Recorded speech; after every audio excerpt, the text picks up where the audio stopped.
오늘 말씀 마가복음 2장 1절에서 12절 말씀입니다. 우리 다 같이 합독합니다. 수일 후에 예수께서 다시 가버나움에 들어가시니 집에 계시다는 소문이 들린지라 많은 사람이 모여서 문 앞까지도 들어갈 자리가 없게 되었는데 예수께서 그들에게 도를 말씀하시더니 사람들이 중풍병자를 4사람에게 메워가지고 예수께로 올세 무리들 때문에 예수께 들어갈 수 없으므로 그 계신 곳에 지붕을 뜯어 구멍을 내고 중풍병자가 누운 상을 달아내리니 예수께서 그들의 믿음을 보시고 중풍병자에게 이르시되 작은 자여 내 죄사함을 받았느니라 하시니 어떤 서기관들이 거기서 앉아서 마음에 생각하기를 이 사람이 어찌 이렇게 말하는가 신성 모독이로다 오직 하나님 한 분 외에는 누가 등이 죄를 사하겠느냐 그들이 속으로 이렇게 생각하는 줄을 예수께서 곧 중심에 하시고 이르시되 어찌하여 이것을 마음에 생각하느냐 중풍병자에게 내 죄사함을 받았느니라 하는 말과 일어나 내 상을 가지고 걸어가는 말 중에 어느 것이 쉽겠느냐 그러나 인자가 땅에서 죄를 사하는 권세가 있는 줄을 너희로 알게 하려 하노라 하시고 중풍병자에게 말씀하시되 내가 네게 이르노니 일어나 네 상을 가지고 집으로 가라 하시니 그가 일어나 곧 상을 가지고 모든 사람 앞에서 나아가거늘 그들이 다 놀라 하나님께 영광을 돌리며 이르되 우리가 이런 일을 도무지 보지 못하였다 하더라. 아멘. 오늘 본문은 우리가 잘 아는 내용입니다. 한 중풍병자가 침상에 들어누운 채 4사람에게 들려서 이제 예수님께 오게 되었습니다. 예수님이 그리고 그를 고쳐주셨는데 그 결과 그가 침상에서 일어나서 그가 가지고 온 상을 가지고 다시 돌아가는 모습이 오늘 본문의 내용입니다. 저보다 더 잘하실 것 같아요. 오늘 본문 수십 번 어떤 분은 수백 번도 들었을 것 같은데 오늘 여기서 내 친구의 믿음 그리고 예수님의 죄사함에 대해서 한번 알아보도록 하겠습니다. 정말 이 내용은 지금 병들었던 자기의 친구를 돕기 위해서 헌신하고 있는 어떤 4명이 한 사람의 생명을 위해서 펼치고 있는 사랑의 드라마다. 그 자선의 드라마가 오늘 본문의 내용입니다. 우리는 바로 이 4사람을 통해서 사랑의 모본을, 사랑의 어떤 실천의 모본을 발견하게 되는 것입니다. 그렇다면 우리가 이웃을 돕고자 할 때 어떻게 해야 될 것인가? 그리고 무엇으로 도울 수 있을까? 첫째로 어떻게 도울 수 있겠습니까? 첫째로는요, 우리가 믿음으로 도와야 됩니다. 아멘. 예. 2장 5절에 보면 예수께서 뭘 보셨어요? 저희의 믿음을 보시고, 그러니까 우리가 믿음으로 도와야 되는 것입니다. 예수께서 저희의 믿음, 4사람 친구의 믿음을 보았어요. 그런데 그들은 어떠한 믿음이었는가? 중풍병자 친구를 예수님께 데리고 오기만 하면 예수님께서 내 친구를 치료하시고 그리고 새롭게 하실 것이다. 그를 고칠 것이다. 그를 구원해 주시고 그에게 광명을 주시고 그를 소망이 되어 주실 것이다 라는 그 믿음을 가지고 그 친구들이 이 중풍병자를 데리고 왔던 것입니다. 이것이 바로 내 친구의 믿음이요 믿음의 본질인 것입니다. 예수님께서는 하실 수 있다. 여러분 우리가 이웃을 도우며 산다고 합니다. 근데 사실 이렇게 우리가 돕는다고 해도 얼만큼 도울 수 있을까요? 과연 우리가 얼만큼 돕는 게 참 한계가 있는 것 같아요. 돕는다고 하지만 어떻게 보면 내 상황을 보고 내 원색적인 모습을 생각할 때 내가 과연 남을 도울 수 있을 것인가 그런 생각도 우리가 하게 됩니다. 그러나 여러분 내가 도울 수 있는 것이 아니라 내가 도울 수 있는 어떤 것이 아니라 내가 도와야 될 그 사람을 주님 앞에만 데리고 오면 주님은 도울 수 있지 않겠는가? 아멘. 이것이 내 친구의 믿음이었어요. 우리는 할 수는 없지만 주님 앞에 데리고 나오면 내 친구를 도울 수 있겠다. 그런 믿음을 가지고 나온 것입니다. 이때 그리스도인들의 사역이 시작되는 것입니다. 아멘. 예.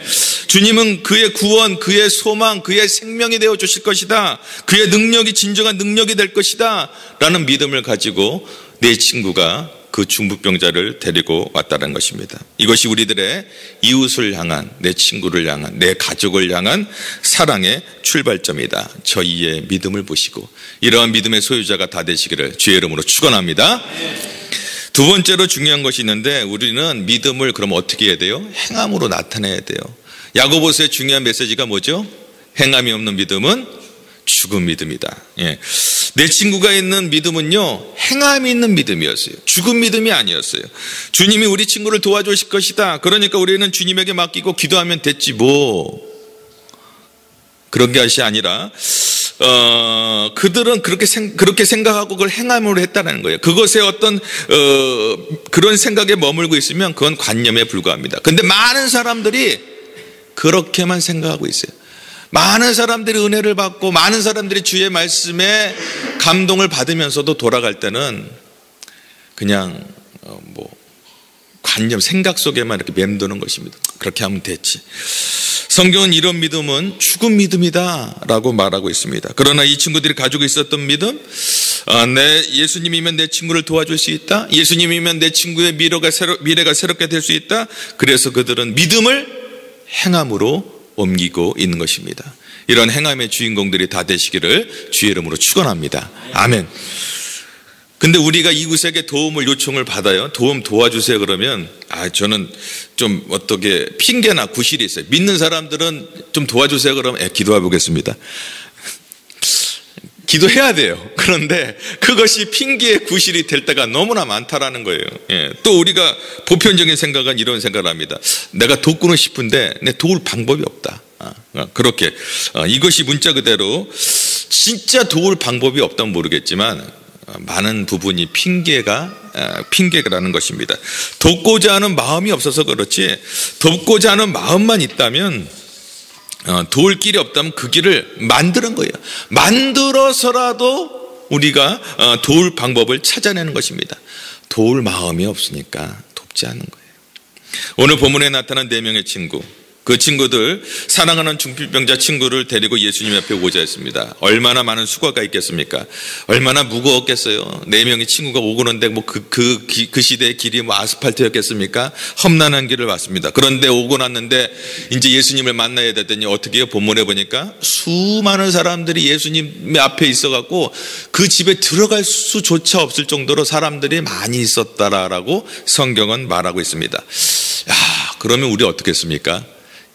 친구야, 내가 이렇게 왔는데 사람들이 너무 많다. 이제 더 이상 못하겠다. 얼마나 좋습니까? 이 핑계의 구실이 생겼잖아요. 더 이상 안 되니까. 그런데 그들은 포기하지 않았습니다. 돕고 싶었습니다. 그래서 생각을 합니다. 그런다가 방법을 찾아냈습니다. 주님 앞으로 직접 갈 수가 없으니까 내 친구는 서로 의논해서 지붕 위로 올라가기로 합니다. 그래서 지붕을 뜯어서 내 친구를, 중풍병자 친구를 상에 달아 내리기로 한 것입니다. 여러분, 얼마나 창의적인 행동입니까? 얼마나 창조적인 행동입니까? 이것이 얼마나 많은 사람들을 당황하게 했습니까? 물론 팔레스타인 지역의 집들은요, 무슨 한국처럼 그렇게 지붕이 튼튼한 것은 아닙니다. 그래서 저같이 실력 없는 사람도 좀 하면은 이렇게 그 지붕을 뜯어낼 수 있지만, 하지만 이것은 정말 모험적이고 창조적인 행동인 것입니다.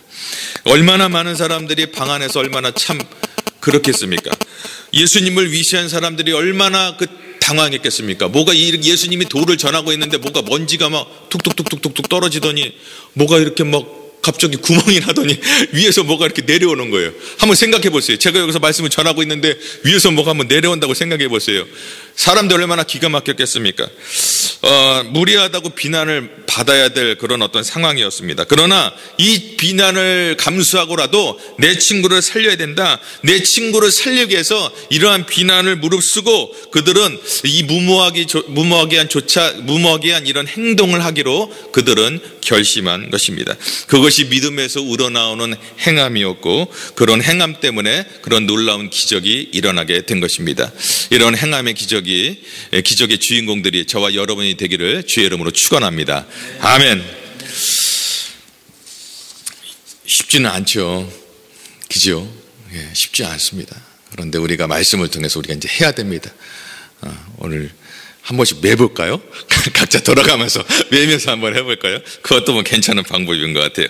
오늘 두 번째 제지는 이제 예수님의 말씀에 보면 예수님의 기적과 죄사함에 대해서 불평과 불만을 품은 자들이 이제 나옵니다. 그들을 살펴보면 예수님을 비난하는 서기관들이 6절과 7절에 나옵니다. 서기관들이 거기에 앉아서 마음에 생각하기를, 예수님 당시에 유대교는 4개의 파로 나눠졌습니다.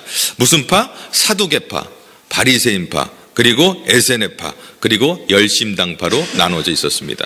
그러니까 요즘 말로 말하면 서기관들이라는 사람들은 각 교단의 신학교의 교수들에 해당하는 사람이 바로 서기관들입니다. 똑같은 내용을 누가복음의 5장 16절에 서기관들 외에 바리새인들이 함께했다라고 말합니다. 그러므로 오늘의 서기관들은 주로 바리새파에 속한 서기관들이었다, 이렇게 우리가 알 수가 있는 것입니다. 그들이 온 이유는 예수님을 말씀을 듣고 예수님을 만나기 위해서 온 것이 아니라 어떻게 해요? 예수님을 책잡기 위해서 그들이 온 것입니다. 예수님께서 중풍병자에게 작은 자야 네 죄사함을 받았느니라 라고 말씀하셨을 때 그 바리새인들은 어떻게, 서기관들은 쾌재를 불렀어요. 이야, 드디어 잡았다. 넌 죽었어. 이제 넌 죽은 거야. 결정적인 잘못을 찾았다고 여겼습니다. 왜냐하면 그들은 마음으로 이렇게 이제 생각하는 거죠. 마가복음 2장 7절에 보면 이 사람이 어찌 이렇게 말하는가? 이것은 신성모독이다. 오직 하나님 한 분 외에는 죄를 누가 사하겠느냐? 그런데 지가 죄를 사하겠다고 했으니까 이거는 신성모독죄다. 쾌죄를 마음속으로 불렀던 것입니다. 유대교에서요, 가장 큰 죄는 신성모독죄입니다. 유대교에서. 그래서 그들은 하나님 여호와 나오면 한자 쓰고 가갖고 손 씻고 또 와서 쓰고 그런다잖아요. 굉장히 이름을 존중하게 생각했는데 여호와의 이름을 함부로 부르거나 모독하면 아주 신성모독죄. 첫 번째로 율법을 비방하는 죄인데 사도행전 20장에 보면 예루살렘에 있는 유대인들이 사도 바울을 죽이려고 할 때 바로 이 제목을 덮어 씌웠습니다. 율법 모독죄. 둘째로 하나님의 이름을 모독하고 저주하는 것입니다. 이것이 굉장히 큰 죄입니다. 이것은 하나님 자신을 모독하는 것과 거의 비슷합니다. 따라서 율법을 모독하는 것보다 더 큰 신성 모독죄다. 여기에 어떤 신뢰가 레위기 24장 10절과 16절에 나타나는데 슬로밋이라는 여인이 있습니다. 근데 그 남편은 애굽 사람입니다. 이 슬로밋은 이스라엘 여인입니다. 근데 둘이 결혼을 해서 자녀를 낳았는데 아들이 무슨 애들랑 싸우다가 나가고 하나님을 모독합니다. 그러자 하나님을 모독하니까 그 사람들이 데리고 와서 모세에게 데리고 옵니다. 이 아이를 어떻게 하겠습니까? 모세가 그 아이를 놔두고 하나님께 물어봤습니다. 하나님께서 뭐라고 말씀하시냐면은 누구든지 하나님을 저주하면 죄를 담당할 것이요 여호와의 이름을 모독하면 그를 반드시 죽일지니 온 회중이 돌로 그를 칠 것이니라. 하나님의 이름을 모독하면 어떻게 해요? 돌로 쳐 죽이는 거예요. 셋째, 하나님의 자리에 앉는 거 굉장히 중요한 죄입니다. 아예 하나님이 자기가 하나님인 것처럼 행세하는 것. 지금 예수님이 어떻습니까? 하나님인 것처럼 행세하고 있잖아요. 그죠? 그래서 그들이 볼 때는 이거는 최악의 신성모독이다. 너는 이제 반드시 죽을 것이다. 이 예수님께 이 제목을 덮어 씌우고자 했습니다. 그들이 예수님을 책잡았던 그 덕목이 무엇이라고요? 그 제목이 오직 하나님 외에는 누가 능히 죄를 사하겠느냐. 물론 그들의 주장도 사실이에요. 제사장도 선지자도 죄를 사할 수가 있습니까? 없습니까? 없어요. 절대로 못합니다. 오직 하나님만 죄를 사할 수 있는데 서기관들은 예수님을 하나님으로 보지 않았습니다. 그렇기 때문에 그들은 예수님을 신성모독죄로 죽일 수 있는 그런 합당한 이유가 있었던 것입니다. 결론이 정해졌어요. 이제 레위기 24장처럼 저건 돌로 쳐 죽여야 된다. 그런데 그들이 예수님을 처치하기 위해서는 또 다른 문제가 있었습니다. 예수님이 행하는 이적을 그럼 어떻게 이해하고 어떻게 얘기할 것인가? 이게 하나님처럼 메시아처럼 행하는데 이적을 하는 걸 어떻게 할 것인가? 그래서 그들은 어떻게 해결했냐? 예수님께서 뭐라고요? 사탄의 힘을 빌려서 귀신을 쫓아낸다고 그렇게 결론을 냈습니다. 또한 그들에게는요, 사람을 죽일 그런 권한이 없었습니다. 왜냐하면 로마의 지배를 받고 있었기 때문에 그런 권한이 없었습니다. 그러면 그 문제를 어떻게 했냐? 그들은 예수님이 로마에 반역하는 것처럼 마치 쿠데타를 일으키는 그런 장본인처럼 그렇게 매도를 해서 로마인의 손을 통해서 예수님을 십자가에 못 박게 한 것입니다. 사랑하는 성도 여러분, 그렇다면 예수님이 그들처럼 정말 신성모독하는 자입니까? 아니면 예수님은 하나님이십니까? 예수님은 하나님이신 줄 믿으시기 바랍니다. 아멘.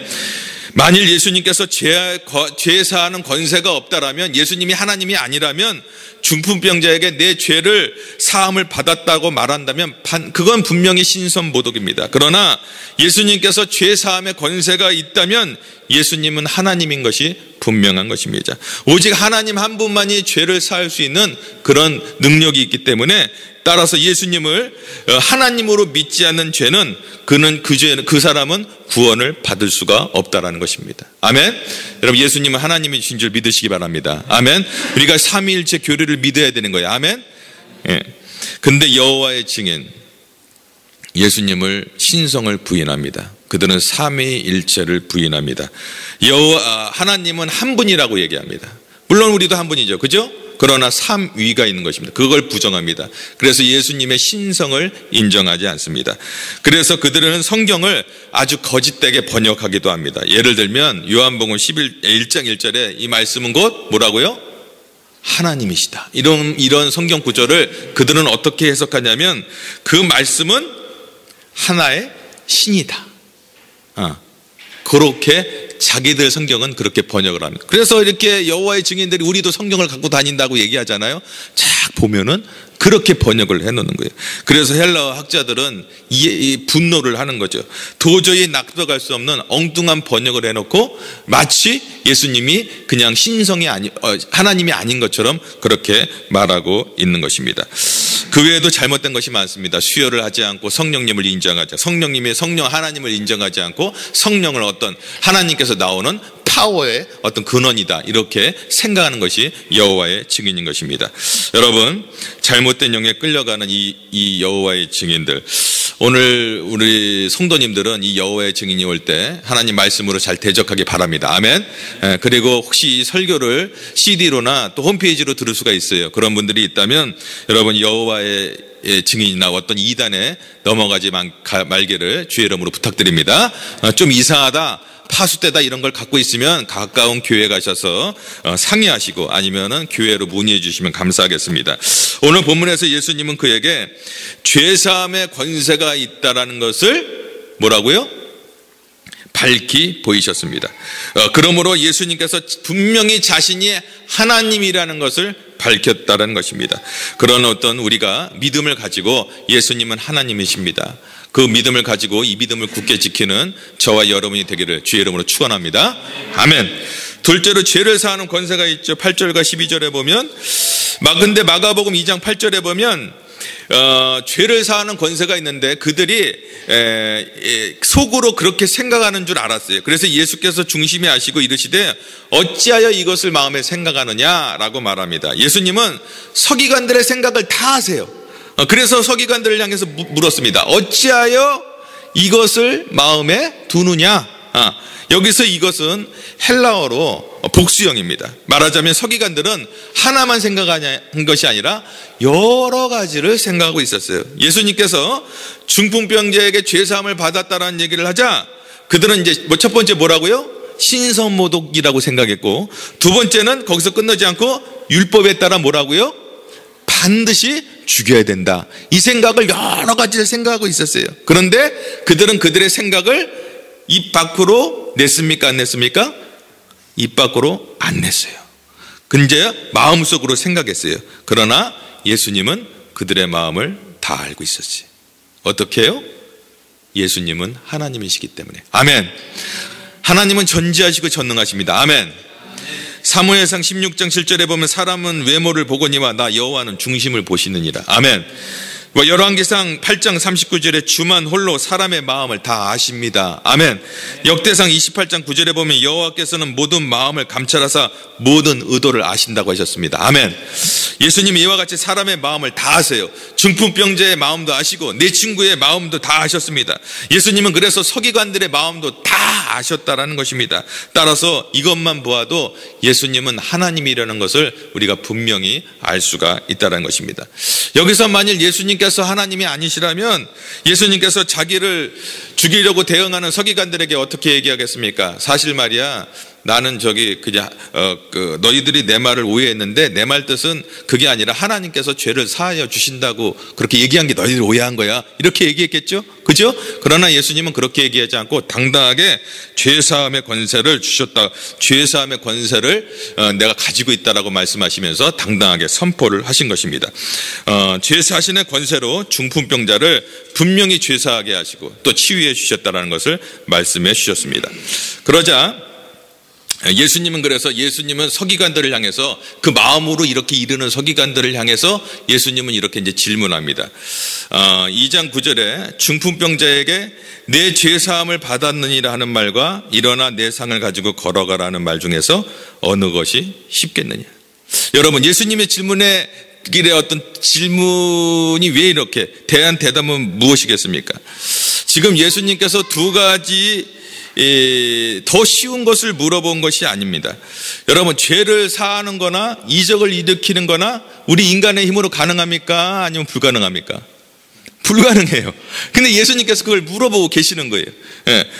인간에게는 어렵지만 하나님께는 두 가지 다 쉬운 줄 믿으시기 바랍니다. 아멘. 지금 예수님은 더 쉬운 것을 묻고 있어요. 너희들 생각에는 어떤 것이 더 어렵냐? 그렇다면 전도사님, 서기관들 입장에 한번 생각하셔서 제가 이렇게 묻었어요. 내 상을 가지고 일어나라는 것과 죄를 사하는 것과 어느 것이 더 쉽겠느냐? 그러면은 우리 전도사님이 서기관이라면 뭐라고 얘기하겠어요? 단순해요. 그죠? 죄를 사한다는 것이 더 쉽습니다. 왜냐하면 그런 신성모독죄로 그냥 고발해서 그냥 죽여버리면 되니까. 그죠? 상을 가지고 일어나라 그랬는데 안 일어나면 어떡할 거예요? 이게 누워있는데, 이게 중풍병자인데 안 일어나면 어떡할 거예요? 반면에 다시 말해서 그만큼 하기가 어려운 말입니다. 이 말은 함부로 할 수 있는 말이 아니에요. 그럼 예수님의 의도는 무엇인가? 이제 예수님은 서기관들의 생각에 너희가 어렵다고 하는 일을 행할 것이다. 그러므로 그들이 생각하기에 쉽다고 여겨지는 일도 행하심으로 그 사실을 그러니까 너희들이 어렵다는 일도 보여주면서 너희들이 쉽다고 하는 일도 내가 할 것이다. 나에게는 아무것도 아니다 라는 것을 보이기 위해서 이 말씀을 한 것입니다. 마가복음 2장 10절에 보니까 그러다 인자가 땅에서 죄를 사하는 권세가 있는 줄을 너희로 알게 하노라. 이제 예수님께서 그렇게 말씀하시고 땅에서 죄를 사하는 권세가 있는 걸 알게 한다고 말씀하시면서 중풍병자에게 말합니다. 일어나라. 여기서 인자는 예수님을 가리키고 그리고 너희는 서기관들을 가리키는데, 예수님께서 말씀하시기를 죄 사하는 권세가 알게 하시고 중풍병자에 말씀하시기에 내가 내게 이르노니 일어나 내 상을 가지고 집으로 가라라고 말씀하십니다. 완전히 중풍병자는 죄 사함도 받고 그 자리에 일어나서 병도 고침을 받았습니다. 예수님이 명하신 대로 그대로 일어났어요. 그는 바로 그 자리에서 그의 상을 들고 일어났던 것입니다. 그리고 그는 두 발로 자기 집을 향해서 걸어갔습니다. 말하자면 그의 몸에 창조의 역사가 일어난 것입니다. 아멘. 예수님께서는 그들이 어렵다고 생각했어요. 죄 사하는 것도 어렵고 일어나 상을 가지고도 어려운데 그걸 물어보시고 어떤 것이 더 어렵겠냐 말씀하시고 그 다음에 그 모든 것들을 다 하시면서 자 봐라, 내가 하나님이다, 권세가 있는 사람이다 라는 것을 보여준 것입니다. 창조의 역사가 일어났어요. 이와 같은 창조의 역사는 우리의 몸을 창조하신 하나님만이 할 수 있는 거예요. 여러분, 어떻게 중풍병자를 다시 살립니까? 그죠? 우리의 몸을 창조하신 하나님만이 할 수 있는 거예요. 말하자면 예수님은 그 중풍병자에게 창조의 이적을 다시 행하신 것입니다. 그 목적이 무엇입니까? 바로 예수님이 창조주 하나님이라는 사실을 보여주기 위해서 그러한 기적을 일으킨 것입니다. 아멘. 예수님은 창조주 하나님이세요. 분명히 죄사하는 권세가 있고 예수님께서 그 죄사함을 받았다고 오늘 성경에 말하고 있는 것입니다. 그러자 이제 본문에 보니까 그 무리들의 반응이 나와요. 놀랍니다. 이게 뭐 죄사함을 받았다라는 그렇다 치더라도 뭐 중풍병자가 상을 들고 일어나자요. 내가 예전에 들어보지 못한 권세 있는 말씀에다가 놀라운 기적을 보니까 하나님께 그들이요 중풍병자가 걸어갈 수 있는 길을 열어주었고, 그러면서 하나님께 영광을 돌렸습니다. 근데 그것이 전부였어요. 9장 8절에 무리가 보고 두려워하며 이런 권능을 2장 8절에 무리가 보고 두려워하며 이런 권능을 사람에게 주신 하나님께 영광을 돌렸다. 참으로 놀라운 일입니다. 마태복음 몇 절에 있죠? 마가복음 몇 장에 있죠? 2장 12절이에요. 2장 12절에 그가 일어나고 상을 가지고 가거늘 그들이 다 놀라 하나님께 영광을 돌리며 이르되 우리가 이런 일을 도무지 못하였다. 마태복음 9장에는 무리가 보고 두려워하며 이런 권능을 사람에게 주신 하나님께 영광을 돌렸다라고 얘기를 합니다. 참으로 놀라운 일이에요. 그들에게는 예수님은 그런 일을 보고 나서도 그럼 어떻게 해야 되겠어요? 그런 놀라운 기적과 이적을 보았으면 우리가 어떻게 되겠습니까? 저 사람은 누구죠? 정말 하나님이시구나. 이런 것들을 해야 되는데 그냥 영광만 돌렸더라. 이렇게 말합니다. 어떻게 사람이 죄사함을 가질 수 있는가? 여전히 그들은 예수님을 하나님으로 받아들이질 못했습니다. 사랑하는 성도 여러분, 우리 예수님은 전능하신 하나님인 줄 믿으시기 바랍니다. 아멘. 창조주 하나님께서 지금 우리 예수님으로 오셔서 여러분에게 모든 죄사함을 해주시고 모든 기적을 일으켜 주시는 거예요. 근데 우리도 그렇게 창조주 하나님을 믿어야 되는데 우리가 믿는다고 하지만 사실은 덜 믿을 때가 많다라는 거예요. 우리도 이 서기관들처럼 하나님 말씀을 정확히 하나님 말씀으로 받아들이지 않고 어떤 말씀은 듣고 어떤 말씀은 듣지 않고 마음속에 접어두고 이런 모습들이 우리에게 얼마나 많냐라는 것입니다. 예수님은 중풍병자에게 세 가지를 명하셨어요. 일어나 내 상을 가지고 집으로 가라. 오늘 저와 여러분에게 동일하게 우리 예수님께서 말씀하십니다. 일어나 내 상을 가지고 집으로 가라. 여러분 오늘 여러 가지 문제들을 갖고 나왔을 줄 믿습니다. 그런 문제들 다 해결받으시고 평안한 마음으로 집으로 돌아가시기를 주의 이름으로 축원합니다. 아멘. 사실 우리는 그 중풍병자가 얼마나 오랫동안 중풍병을 앓았는지 사실 잘 몰라요. 얼마나 오래 앓았는지. 남들이 부축해서 걸을 수 있는 사람이 아니었습니다. 여러분 생각해 보세요. 그 정도면 어느 정도입니까? 전도사님 그 정도면 어떤 정도라고 생각하세요? 걸을 수가 없을 정도다.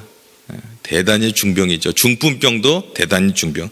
침상에 누운 채 자기 몸을 절대 움직일 수 없었던 사람.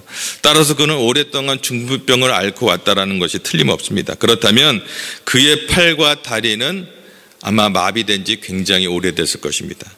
피부는 어땠을까요? 피부는 쪼그라들었을 거예요. 그리고 힘줄이 어땠을까요? 힘줄도 퇴화됐을 거예요. 그리고 혈관이 어떻게 됐을까요? 피가 통하지 않으니까 오그라들었을 것입니다. 뼈는 어떻게 됐을까요? 많이 약해졌겠죠. 그리고 몸을 움직이도록 지시하는 뇌의 기능은 어땠을까요? 뇌의 기능 또한 거의 다 죽었을 것입니다. 그럼에도 불구하고 예수님은 그에게 일어나라라고 말씀하십니다.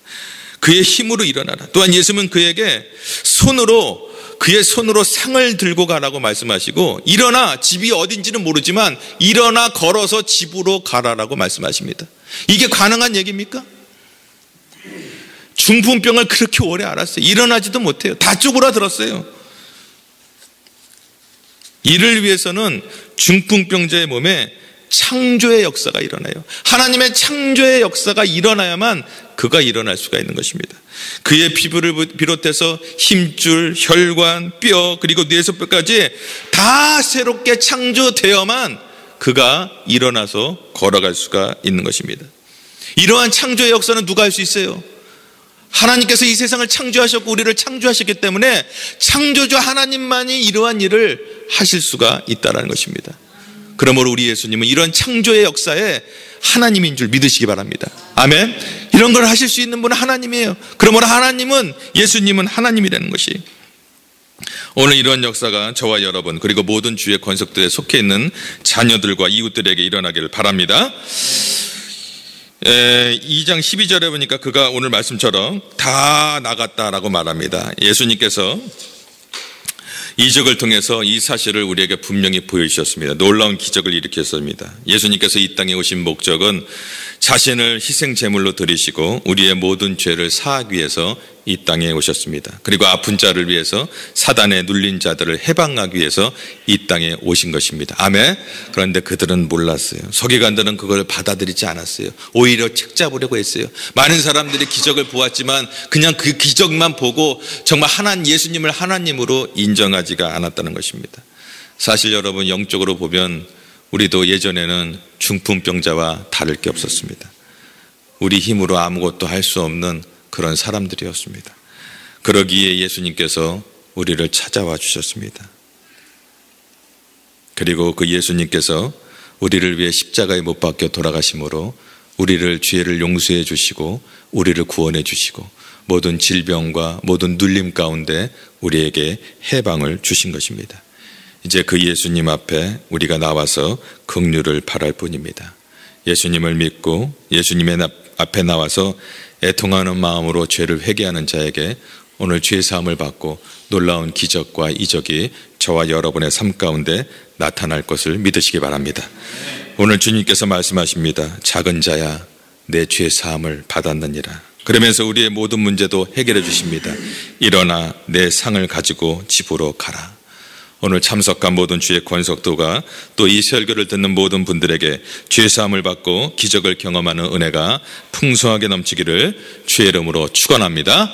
아멘.